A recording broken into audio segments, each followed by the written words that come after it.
Welcome to the Top 200 podcast with your host, Herschel Foran.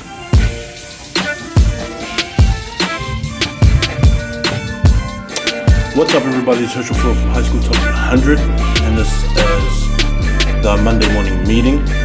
Welcome back again for another week. First team rugby. It's been a good week. It really has. First games of the season for me. Being able to get out there down to Rotorua and be able to watch those two games down there. I watched also Gisborne Boys and De La Salle. I watched that on the YouTube. So I'll post the YouTube one up for them as well. But it's been a good week. Hope everyone's had a better week than last week, and we're continuing to get better and better every day, just in our own personal lives, our own personal goals that we have. But yeah, there's it was cool to get back to rugby again, and it's sort of that like as most of you guys know, I wasn't going to do this again this year.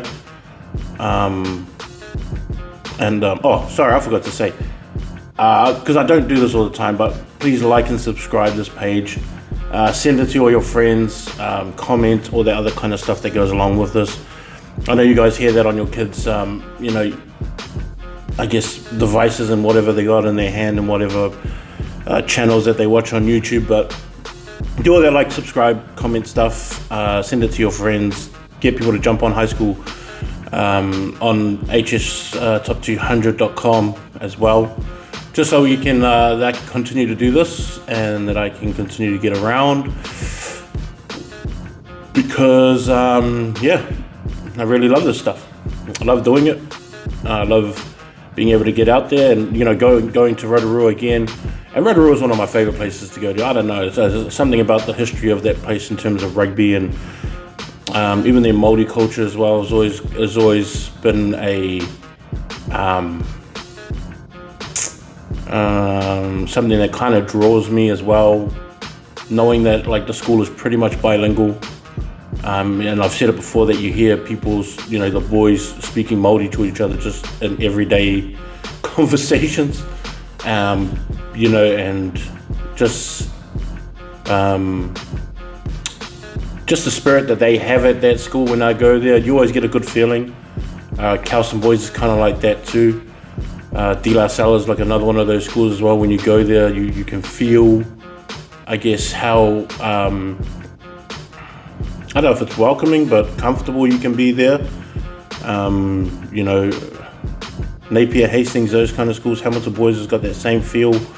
Just being there's got a different feel to it. And so like getting out there for my first games, I chose really good games to go to and to go and watch and sort of take part in sort of the occasion of it. I actually thought it was pretty cool that they had. Especially in this pre-season, that they had two games. I mean, I found out that Hastings, the road to Hastings gets blocked off at 7 o'clock.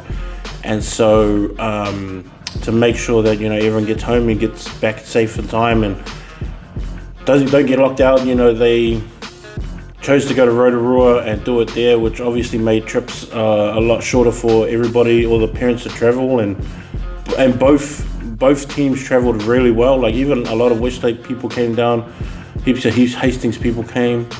Tongaroa College, a lot of their supporters came too, and as they played Rotorua Boys. But I actually liked this thing of two games at one place. I mean, maybe that's, and especially for preseason, maybe that's a thing. Maybe they should make that a thing.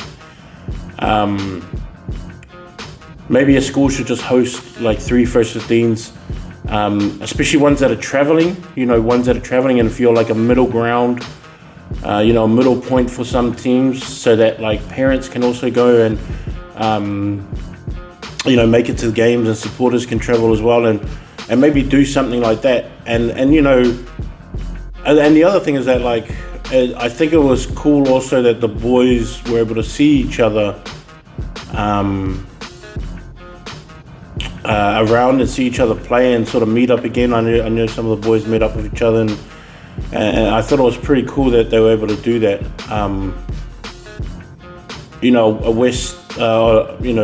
A North Harbour school, Auckland 1A school, and 2 Super 8 schools from different regions of New Zealand got together. I thought that was real cool to go there and to see. Obviously, watching Rotorua boys, like when I went there, I expected the scoreline that it was at, and I don't think Tongaroa College, and I think the coaching staff, I don't think that they schedule these games hoping that their boys go in and win. I think they schedule these games to give their boys a scale of where they need to be.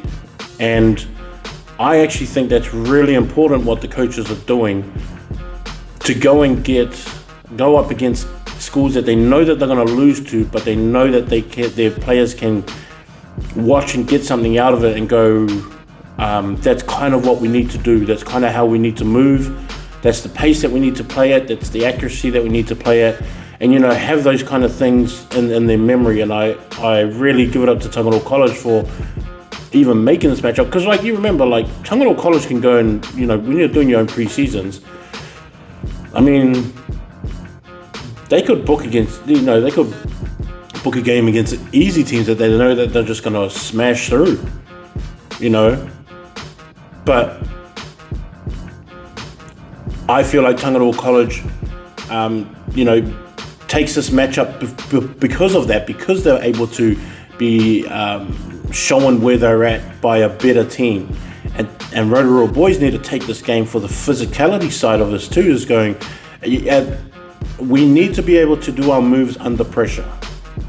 We need to be able to get into shape, get into attacking, be able to hit these rucks, and be able to know that other team is going to be way more physical than what we are.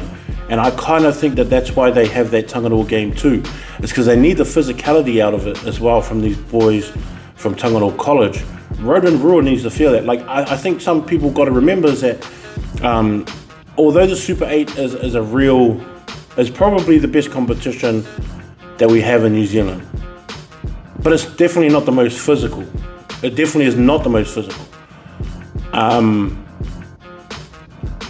I could kind of argue that, the Miles Toyota Cup and Christchurch could be a bit more physical than what the Super 8 is. And so, for Rotorua boys, they need to also have that side of them as well, that they need to get tested. Not the fact that they can put their attack in motion, but at the fact that they know that kid that's going to hit him is going to give him a really good shot, and that my guy can stay under pressure and go, I'm going to take this hit and make sure I get the ball off properly. Because then you'll be able to see all the jitters in some of these guys who say, oh shoot, I don't want to get hit like that. Then all of a sudden, they could take them off their game. And that's kind of what I think the coaches of Rotorua boys want to do, is that they want to go, okay, who's going to be able to take this pressure? Who's going to be able to take this hit? And who's going to be able to stay level-headed, stay within the game, and stay focused on what you're supposed to do when this big, massive dude's going to smash them. And then, I think that's the trade-off that these two teams have. And I really like it too. And, the scoreline was big. I think I left it at halftime, and it was 34-0. And Rotorua boys forward pack, I think, had it the worst. They did have some young boys in there that I know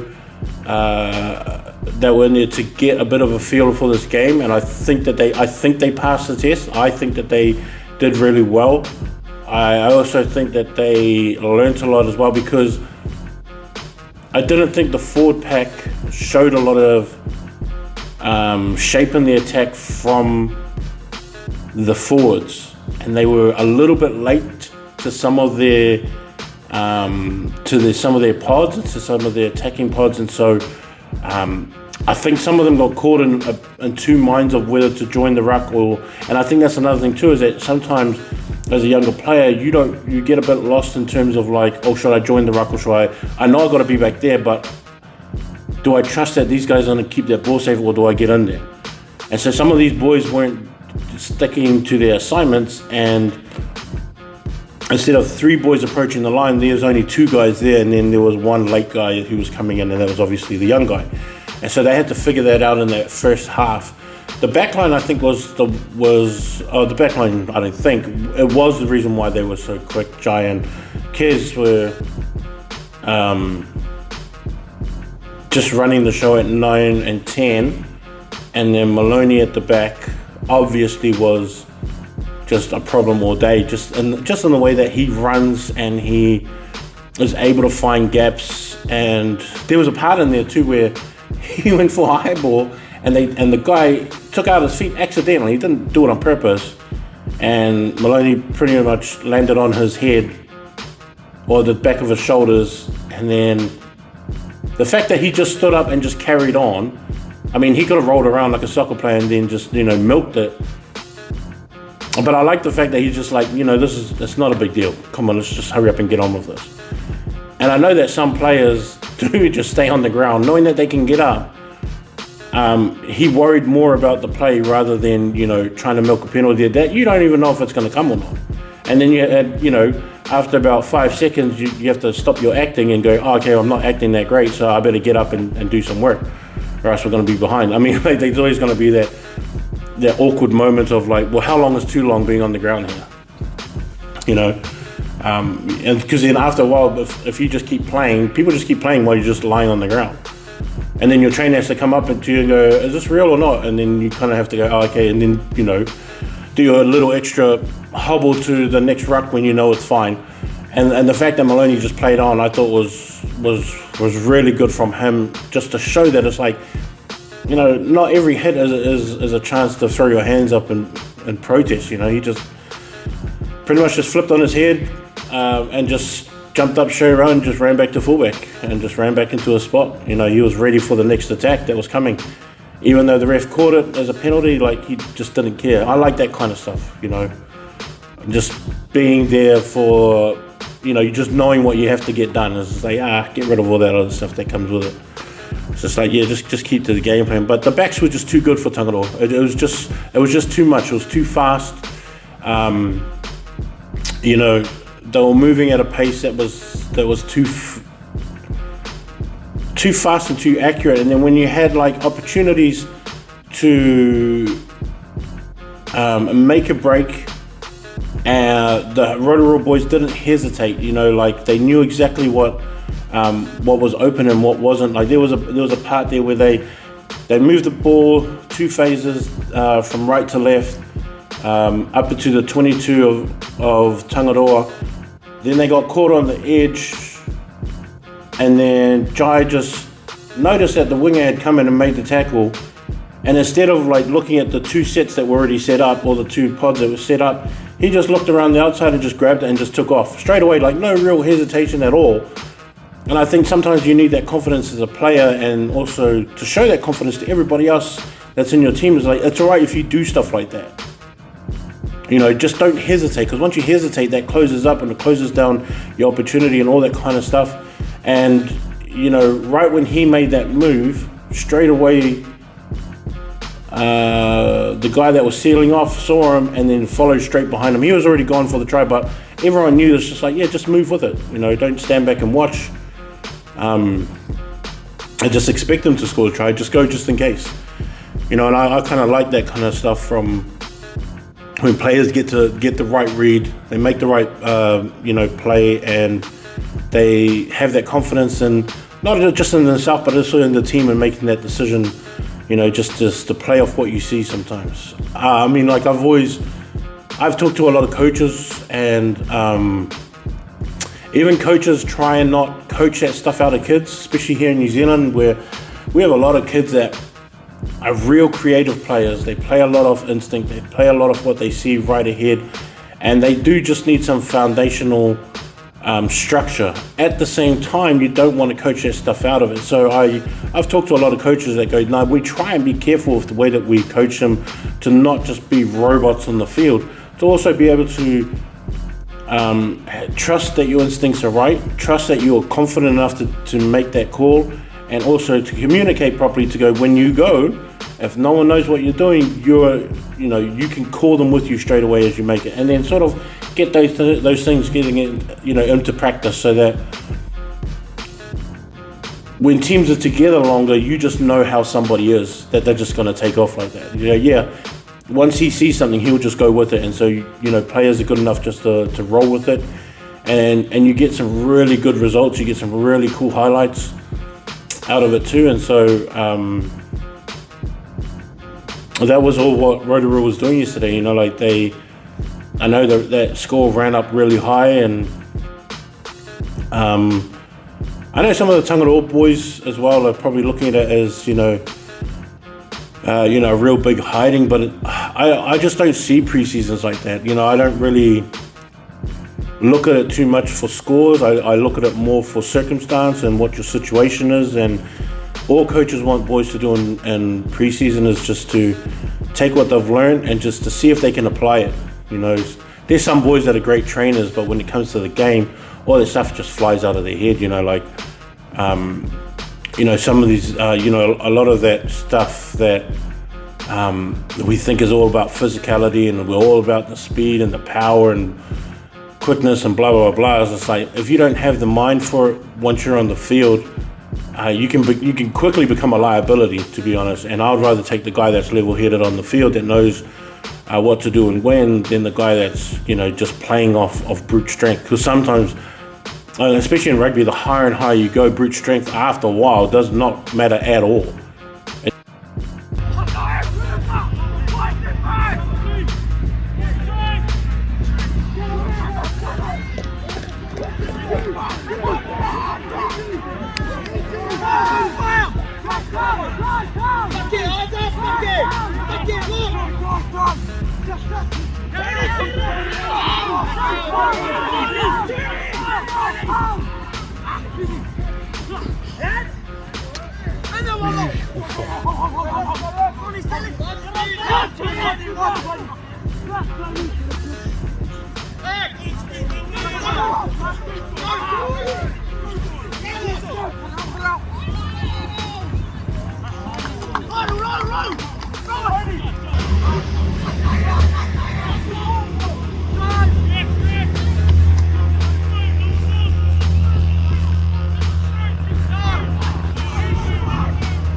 It doesn't really matter at all.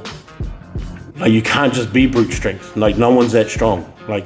No one's the Incredible Hulk that's just your strength is going to blow past everybody that much that it's an advantage. It's not. You've got to have a lot of other stuff, and most of it's up in your head, where coaches, managers and stuff are watching and going, well, we just need that level head guy that comes in and just settles everything down.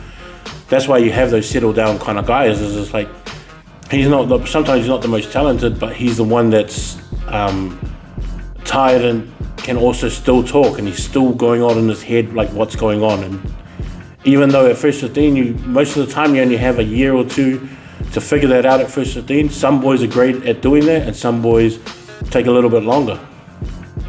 The boys that get it earlier are the boys that sort of advance a lot earlier too. Brute strength is fine, and I'm not putting it down, but I would rather the mind guys, I'd rather the thinkers, the guys that still stay real level-headed. Like Vernon Basin last year, he was like that. Even Gus Brown was kind of like that too.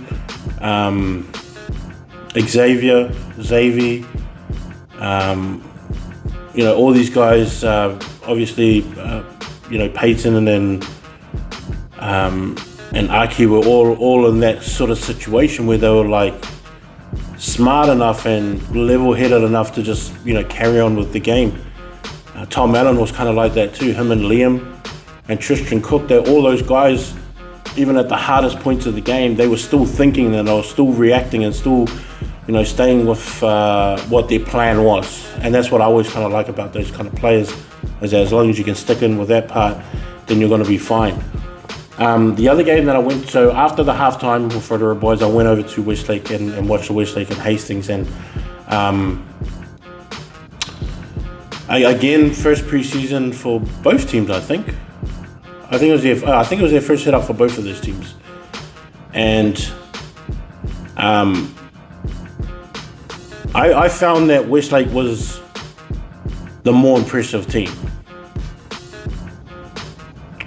Going in there, I thought that Hastings had the better team, but Westlake played the better game. Even though they lost, I thought they played the better game.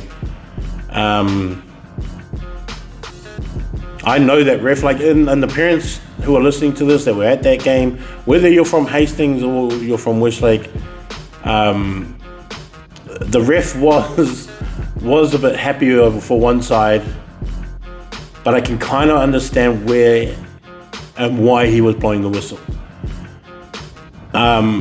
For me, I thought that Westlake killed the ball too many times and got their hands in it too many times. I understand when you think that you have rights to the ball, but in actuality, you just don't. You actually don't have rights to the ball. But when you're at the bottom of the ruck, you don't hear those things. And I think refs understand. I don't know, not that I don't think. Refs do understand that you can't hear, but they're going to give you warnings. Sometimes it's just better to leave the ball. Make the tackle, then work over the ball instead of getting your hands on it. At least if you can work over the ball, use your feet, all that kind of stuff, it's better. It's just better for you as a team and as for your momentum. Westlake boys, who I didn't think had the better forward pack, their forward pack played way better. They looked more hungrier, they worked a lot more, they were a lot more feistier. Again, shouldn't have had their hands in the ruck so many times, but at the same time, you still have to listen out to the ref. If you're still beating them to the ball, and you keep getting called for your hands in the ruck, just try and resist the hands in the ruck thing, and just drive over the ball. I don't understand why. I understand why players can't do it, but at some point, the captain has to come in and go, boys, just stop grabbing that ball. Stop putting your hands in there. We'll just work over the ball, because you're not going to win against the ref. And then, because James Cameron was, to me, he was the best player on the park. Actually, James was. I think he was the one running in as captain for Westlake, and even when he had a word to them, they still started getting pinged. And I think that there's a point where you try, and then you have to stop and maybe reset, and Westlake just weren't doing that. And it's fine if you continue to do it, but you do it legally, it's fine. If you're just gonna put your hands in from wherever just because you can see the ball and you think your legs are from behind you, you think you're coming through the gate and all that kind of stuff, is like, if you're not, then you're just not. And so the ref did kill the game a little bit, but at the same time, in terms of just form, obviously to me, you're like, oh yeah, we got to win in the preseason. It really doesn't matter, to be honest. And I thought what Westlake took away from this game, with the smaller forward pack, not the bigger pack that they are used to. They got some young boys in there. They don't really have a lot of height, but they have a lot of workers. They have a lot of good grunt workers in that team, and a lot of good guys that will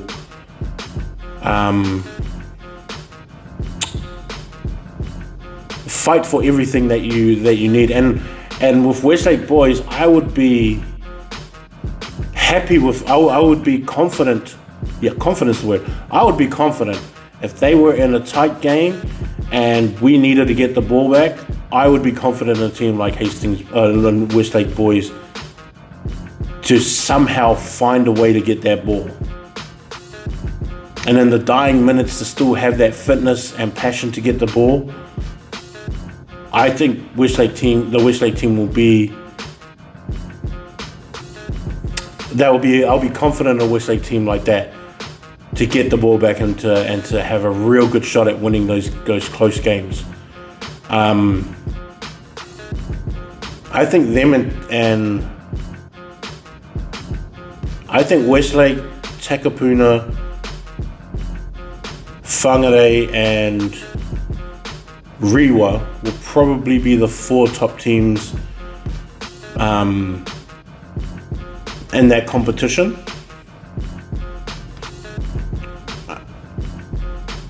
And I'll just call the 4 top teams. I wouldn't say who's the best right now, but by far the best backline is going to be Westlake boys with what they had with James in there. Tiger and Blake were awesome as well. I thought that they had really good games.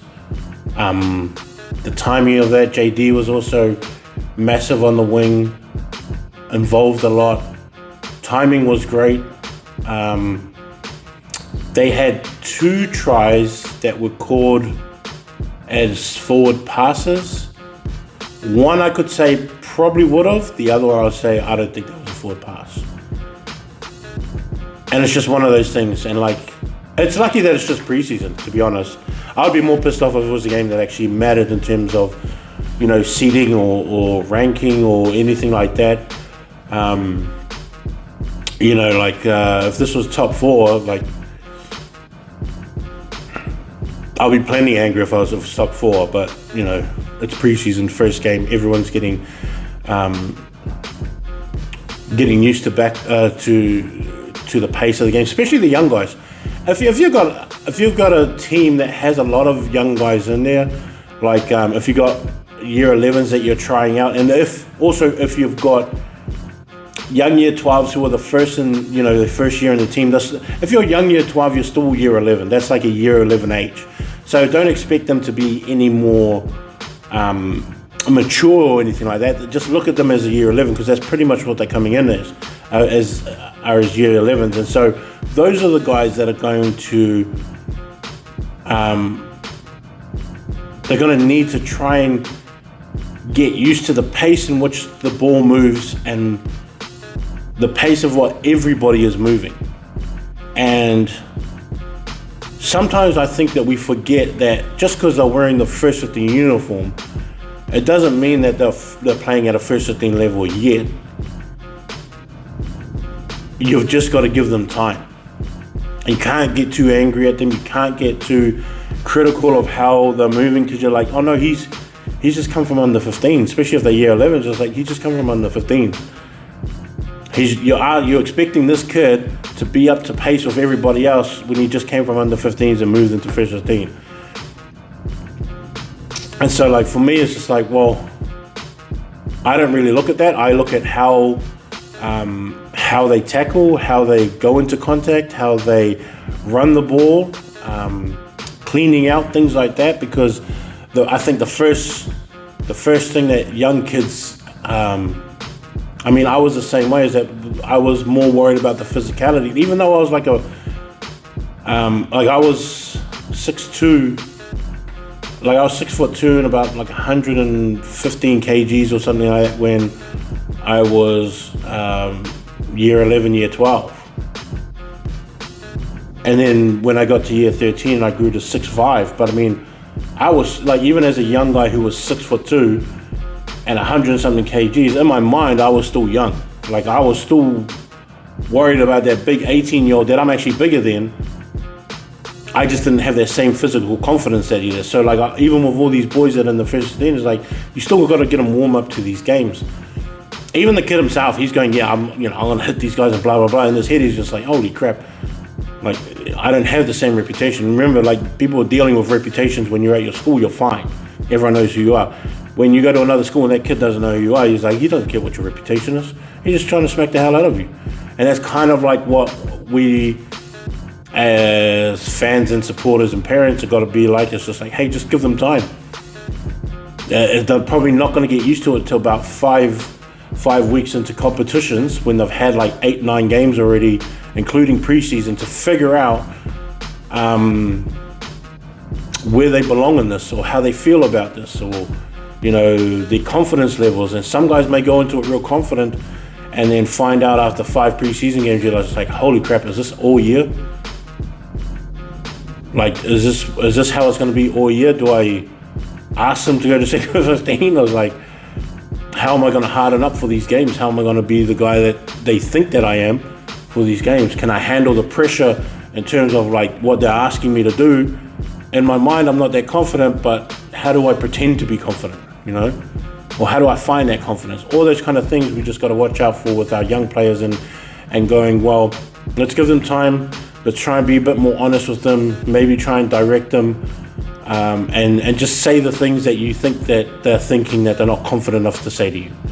And just to give them advice based on that, just go, well, I don't know if he's as confident as he's portraying, but I'll just give him some kind of words of wisdom in terms of confidence. Being able to handle that pressure, being able to make a mistake and be all right with that. Making a mistake for a young guy is really hard because you think, oh, everyone thinks I'm a dick now and I'm soft and I've got to get off the field, that kind of stuff, because all these year 13s are the big boys of our school and I just dropped the ball clean and no one was even touching me. It's like those kind of things. And so, I think that there's got to be a lot of, and I think this is where leadership comes into it with your own boys, is that the senior boys got to pick up some of these guys, have a word in the air, say, don't worry about it, we've got the next one, just don't worry about it, we still got a scrum, bro. Forget that, concentrate on the scrum now. Made a mistake, who cares? Got to move on. Some of you big boys in your school, some of you leaders that are year 13, even if you're not starting, you still got to be able to be that confident guy and to help out these younger guys that even may have taken your spot. You still got to whisper in the air and go, hey man, you missed that right there. This is what you're looking for. The next time it comes around, you got to do it like this. I know that you're trying to fight for the same spot and he looks like he's winning, but at the same time, you still got to be a good teammate and then go to him, hey, this is what you're missing, you're okay, do it the next time, it's fine.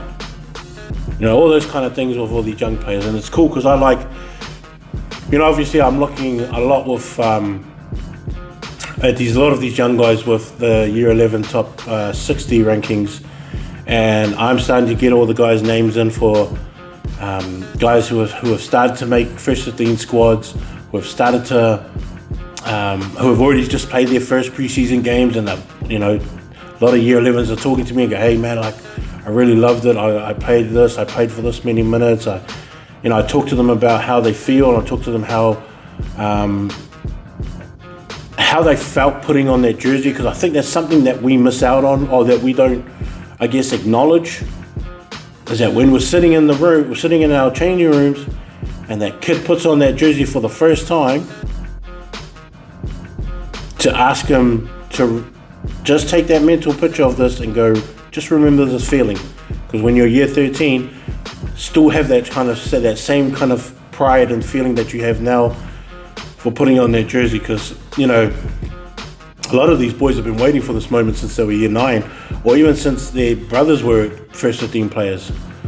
And I think some of the times we focus more on what the game is and all that kind of stuff, instead of savoring the moment for some of these boys, that this is their dream to be able to put on these jerseys and to wear that crest on their chest for the school that their brothers, their uncles, their dad, their grandfather, they all went to, that kind of thing. And so, all you year 11s out there that have, had your first game, congratulations for making the first 15. Also, be a sponge, meaning to soak up all the information that everybody gives you, take it all in, be able to use it, and feel more confident as the games go on, and don't be afraid to ask questions of the older boys. If you're not confident in what you guys are actually doing and what play you're running and where you're supposed to be, you've got to ask and say something. You've got to say something, because you don't want the boys to be yelling at you, go, hey, you just did this in the last, we're over here, be here, so open up your mouths, be confident. You're one of the first 15 players now, so just recognize that you've ticked off that box of one of your goals, and now start working on the next ones. I got sent some questions, because I always ask, about, if I always ask about, if anyone's got any questions and stuff like that. So I got some questions sent to me. One of them was what I would change about first 15 rugby and how it is in New Zealand. And like, there's a bunch of things that I would change, but I think the ones that sort of annoy me the most is probably the Moeska Cup, because the Moeska Cup is such a special cup that everybody has a chance to win. But I don't know whether they thought about this a lot in the way that they were going to do this. And so the Moeska Cup is played for when you play at somebody's home field, and you have to win at somebody's home ground within a competition. But then you also have, you can also pick, games that you can play. Like, I think with Hamilton boys, I hope they pick Westlake to put it up against Westlake, as well as maybe Auckland Grammar. They might do it for Auckland Grammar this year. What are the other?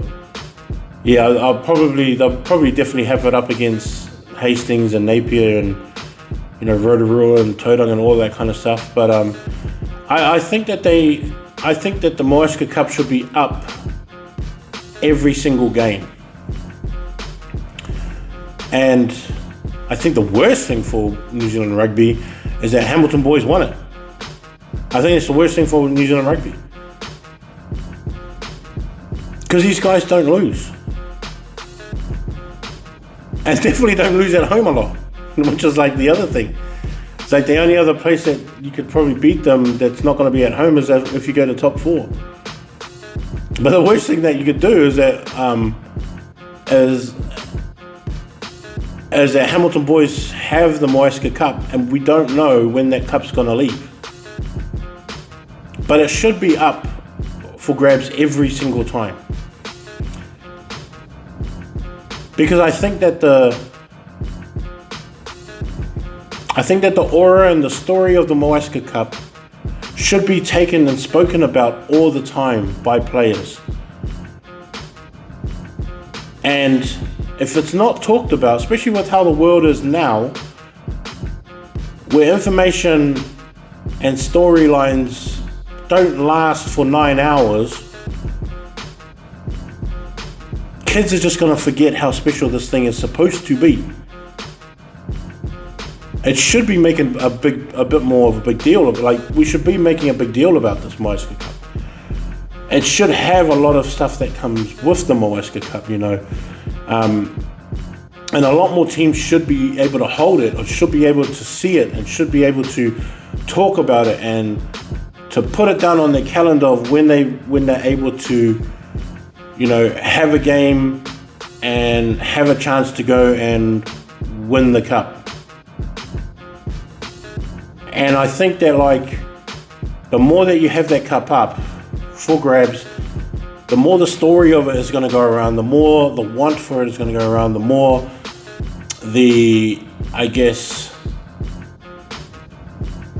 teams can inquire of the holders to go, consider us to be one of your matches if we can come play for it.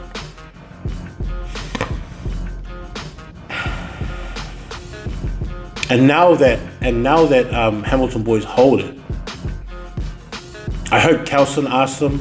I hope St. Kitts come and ask them. I hope like Silverstream asks them to play for it. I hope Christchurch boys goes, hey, we're willing to make a trip to come up and play you for that cup. I hope Otago boys, Southland boys, King's High School, Shirley, St. Bede's, St. Pat's Town, everybody asks Hamilton boys, we'll play you for that cup. And make a big deal of it. And I think every time it's played for and every time it's won and swapped hands, it should be written about, it should be talked about. And as far as I know, I'm the only one that does it. If there was a change that I wanted to happen, that would be one of the first ones, is that let's make a bigger deal about this Moeska Cup. Make it a priority that this cup gets talked about. And make it special for these young kids to actually want to try and achieve and go for.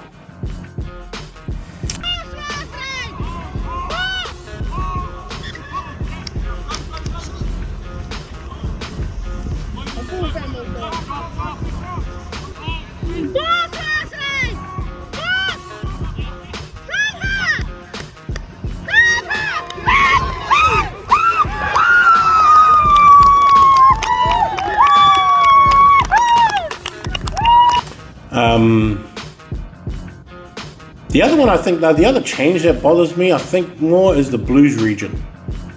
And the Blues region in terms of like, I don't think there should be a North Harbour and 1A and 1B competition. I actually think it should just all be one competition. I think North Harbour and Auckland need to get together and put these competitions together. Because all these players, when they finish school, a lot of those Auckland players end up on North Harbour. A lot of them end up on that side of the bridge playing rugby over there because there's too many people in Auckland. And like, you don't want this, if you're looking at it from a Blues perspective, you're like, I want everyone to have this high standard. Why wouldn't you just do it in high school? Why wouldn't you just put them together and go, okay, whoever the best 14 teams, you're in the 1A, and then the 1B and the 1C, and then have that big mix so that the talent level becomes closer for everyone in that Blues region. Because adding someone like Westlake, adding someone like Rosmini, adding someone like Massey, Atakapuna sometimes, Rangitoto had a good run sometimes. Adding Whangarei boys, that makes a way better competition to me. Than having like the same normal, St. Ken's Kings, Sacred Heart Mags, Kelston, and then you got like De La Salle, St. Peter's, Grammar, and then after that you got 3, 4 teams, 5 teams that you're like sometimes they're a hit and miss, sometimes they're good, sometimes they're not, sometimes they compete, sometimes they don't. But if you had someone like Westlake, Massey, all those guys filling in, even if it was the bottom. Westlake even last year showing that they could represent the Blues region. If they were just in the 1A and the teams that they had, the under 15 comp is merged. Why not just do that with the first 15? Like, I don't understand that either. I don't understand why you guys can do it at under 15s, but not do it at first 15. And if you're one region and that's what you're focusing on is trying to get players to boost up your region, and try and get the best players that you can out of your region or to be playing at a level, why wouldn't you just put it together?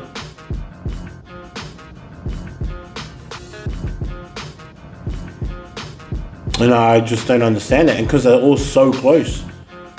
Whangarei boys is probably the only one that's that far away, but to me, I think that like even with that, the Blues, franchise can help out. I think they should help out with that. Help out with the travel for both teams that have to travel back and forth, depending on who the traveling is. But to have solid competition like that every single game, every single year, I honestly don't understand why they don't just put it together. Because it's not about like, we're Harbour, we'll stick to ourselves. It's like, no, you're not Harbour, you stick to yourselves. Because when you guys need those players from Auckland, those Auckland players go over and they make Harbour a lot better. You just got more players in Auckland. If you look at the Harbour rosters, there's heaps of Aucklanders on that side playing that end up making the Blues. It's like, so what's the difference? As a region for the Blues, you should all have the same, goal in mind, and that's to bring out the best Blues players and hopefully the best Blues players that turn into All Blacks. Why wouldn't you just do that? I don't understand that. That would probably be one of the other changes that I would make. But yeah, those two, Moeska Cup and the 1A and North Harbour should just be together. And the Moeska Cup should be put up more times. Quickly, the second question was, if I've had this asked to me before, but it's basically like if I was at high school right now, where would I rank myself, and the school that I was playing for, where I rank. If you like, Church College of New Zealand doesn't exist anymore. But for basketball, we were the top in the nation with the most championships, both boys and girls, and it's not going to be beat. And check the record books, because I'm not lying about that, we're not going to be beat. But for rugby, Hamilton boys was our rivals. And that's why even to this day, like sometimes I respect them, but I don't like them a whole lot. Just because feelings when I was at school, nothing, just dumb feelings like that kind of stuff. You always kind of have that look at Hamilton boys when you see that uniform, you're just like, it's just one of those kind of feelings. But respect the hell out of them. And St. Paul's was the other one. I still have feelings about that too. When I look at their uniform and I see those boys, it just brings back memories of the guys that I wanted to punch in the head, and we've been smashing the scrums, and I wanted people to run straight, and it's like I wanted to put my shoulder in their chest and all that kind of stuff. But I think if you were to look at us in terms of rankings for Church College, I think wherever St. Paul's would be, that's where we would be. We're that kind of team and that level. We're a bit more physical than they were. But yeah, we had a lot of talent, always had a lot of talent. Most of them came from places like Porirua or Hastings, like Bridge Power, Mahia, Nuhaka, places like that. Heaps of them came from up north, like in Tongaroa and Kaitaia and that kind of places. Gisborne, heaps of guys came from Gisborne. We had our own guys from here too in Hamilton. We had some Auckland players come down as well, and because we're a church school and of the Church of Jesus Christ of Latter-day Saints, heaps of Mormon kids would come from all over the country to come to the school just for that reason. And so we always had the best basketball players, but we also had the best basketball rugby players that were combo basketball rugby players. It's just kind of how we were built. And so when you translate into rugby, we're kind of like I would say we're better than St. Paul's most of the time. That's just me and how I was. We'd probably win one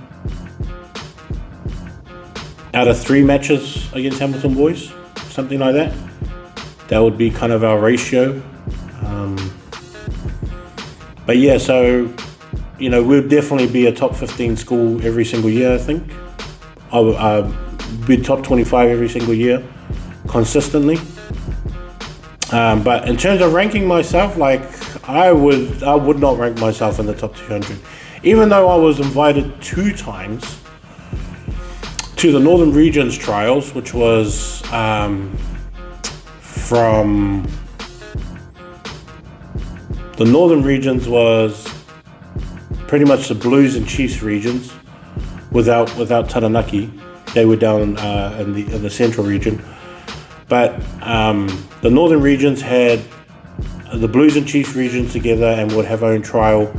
And if you made the A's and B's, then you were considered to be part of the A's and B's, and that was like your introduction into like New Zealand rep rugby in terms of like the highest standards. So I got invited twice to trial for it by my year 12 and year 13 years, but I just wasn't committed, to be honest. So like, even though I got invited to those trials, I don't think I would put myself in the rankings. I don't think I would. And then just having this bigger, broader understanding of how many good players we have, I don't think I would consider myself one of the best, like the top 200 players in the country. For my year 12 and year 13 years. yeah, I wouldn't consider myself in the top 200. I'm not trying to be humble at all. I'm just trying to be honest. I wouldn't. If I thought that I would just say, yeah, I think I would. But I don't think I would. Based on how much I know about first 15 rugby now, I wouldn't have. Yeah, if I watched myself on film, I'd be like, nah, I don't think he has it. I don't think he has it. He's not good enough. But yeah, so I don't think I would. But it's I just think it's sad that we don't have a Church College of New Zealand anymore. And I always look at all the Mormon players from around the country and think, if it was still open, like, would he be coming to our school? Or would she be playing basketball at our school? Would he be playing basketball at our school? Would he be playing rugby here? Because there's been a bunch of good Mormon players over the years that I've done, high school top 200, and then seeing some of the teams in some of those years. Like one year, I think I remember there were 12 or 13 players that were all invited. They all made Blues, Chiefs, Crusaders, Hurricanes, Highlander rep teams, and they were all Mormon boys. And I thought, if you took those 12 to 13 boys and put them all at Church College, you're winning a national championship. And at the same time, the Chiefs would have a whole lot more talent as well. That was the other thing that the Chiefs used to do, is that Waikato would look at who our school was bringing in and go, oh, who are these boys from outside of, Hamilton that are here, or outside of Waikato, and then will they consider staying here? And they would just offer them scholarships, contracts to stay when they finish school. Which was the other thing, is it's Church College just recruited rugby players for them, just, without even asking, just did it by default. But yeah, definitely top 15, top 20, top 25 every single year for Church College, and I wouldn't rank myself at all. Congratulations to everyone that won their first preseason games and everything that went on. Hope you guys learned a lot. Congratulations to Fielding, they won their first one. Over Wellington College, St. John's won their first one. I think, who was the other? Tyree played Varden College, I think it was. They had their first ones too. But yeah, keep sending in all your guys' schedules and preseason games, because I don't have everyone's preseason games. I'm going to try and make it out to De La Salle on Friday for their game against Francis Douglas up in Auckland, and then I'm going to try and make it the next day to Rotorua Boys and Auckland Grammar again. And I'll try and make that game too. But because I've got a family, I've got to ask the wife and ask my kids if they've got anything else on. Gotta get my permission. Anyways, everybody have a good day. Thanks for listening to the Monday morning meeting. Later, ball.